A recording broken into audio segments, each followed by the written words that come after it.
Next आपकी property है 4th number वाली, that higher level of IC gives higher level of satisfaction। क्या बोला गया है कि जितना हायर लेवल होगा IC का उतना ही हायर लेवल होगा सेटिस्फैक्शन का। कैसे, समझो। मैंने आप लोगों को बताया था कि इकोनॉमिक्स में जो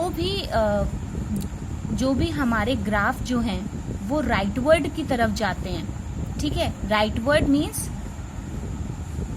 बढ़ते हैं आगे, इंक्रीज होते हैं जो, ठीक है। जो भी ग्राफ हमारे राइटवर्ड की तरफ जाते हैं वो हमें ज्यादा सेटिस्फैक्शन देते हैं, ठीक है। जो भी हम फिर से सुन लो, जो भी ग्राफ्स हमारे राइटवर्ड टूवर्ड्स राइटवर्ड जाते हैं, राइटवर्ड मीन्स इंक्रीजिंग लेवल पे जाते हैं, वो हमें इंक्रीजिंग लेवल का सेटिस्फैक्शन देते हैं। इससे समझ लेते हैं। यहाँ देखिए हमारा जो IC कर्व 3 है वो सबसे ज्यादा आगे है तो हमें सबसे ज्यादा सेटिस्फैक्शन दे रहा है, ठीक है। उसी के जस्ट बाद IC कर्व 2 है तो वो सेकेंड नंबर पे है तो हमें सेकेंड नंबर लेवल की सेटिस्फैक्शन दे रहा है। और सबसे पीछे हमारा IC 1 है तो वो हमें थोड़ा सा कम लेवल ऑफ सेटिस्फैक्शन दे रहा है। तो यहाँ पे यही बताया गया है कि जितना हायर लेवल होगा IC का उतना ही हायर लेवल होगा सेटिस्फैक्शन का। चौथी आपकी सिंपल सी ये प्रॉपर्टी। एक और चीज बता दूं कि IC मैप क्या होता है, ठीक है। एक आपका ये टॉपिक है कि IC मैप क्या होता है। तो IC मैप और कुछ नहीं, सिर्फ ये होता है, इसे कहते हैं हम IC मैप। गुड X का ले लो, गुड Y का ले लो, ठीक है। इसे कहते हैं हम लोग IC मैप। IC मैप और कुछ नहीं, सिर्फ ये होता है, ये जो बना होता है ये डायग्राम, इसे हम लोग IC मैप बोलते हैं, ठीक है। आई होप सारी प्रॉपर्टीज आपको समझ में आ गई होंगी। इसको हम लोग,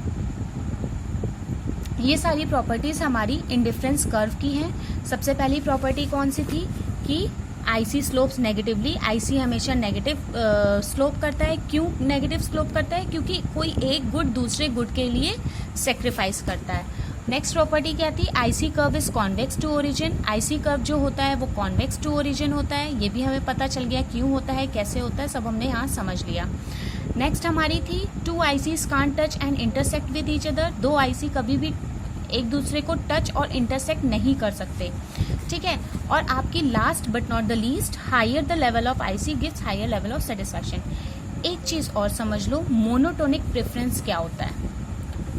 एक आपका टॉपिक है मोनोटोनिक प्रेफरेंस, समझो ये क्या होता है। मोनोटोनिक प्रेफरेंस, मैंने आपको एक ये कर्व ऊपर ऐसा कुछ बना के दिखाया जो एक दूसरे को कट कर रहा है, ठीक है। ये IC 2 मान लो, ये IC 1 मान लो, ठीक है। गुड Y, गुड X, ठीक।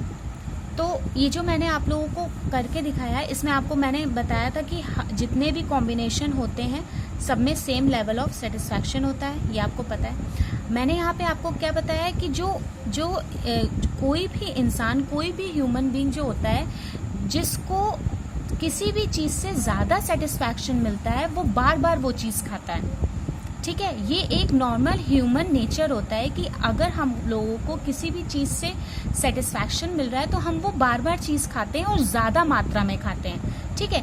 तो यहाँ पे क्या बता रहा है, देखो ज्यादा कौन सा है, A वाला कॉम्बिनेशन है IC कर्व 2 का, ठीक है। लेकिन ये जो IC कर्व 1 है, इसका जो कॉम्बिनेशन लेवल है ये कम है, A से कम ही तो है। A is greater than D, मान लीजिए इसको D दिखा रहा है ना। तो ये क्या होती है, जो हमको सेटिस्फैक्शन ज्यादा देता है उसी को ही हम प्रिफर करते हैं, उसे हम लोग कहते हैं मोनोटोनिक प्रेफरेंस। सिंपल, बस इतना ही है। जो गुड हमें ज्यादा, जो कॉम्बिनेशन हमें ज्यादा सेटिस्फैक्शन दे उसे हम मोनोटोनिक प्रेफरेंस कहते हैं, बस सिंपल सी बात, ठीक है।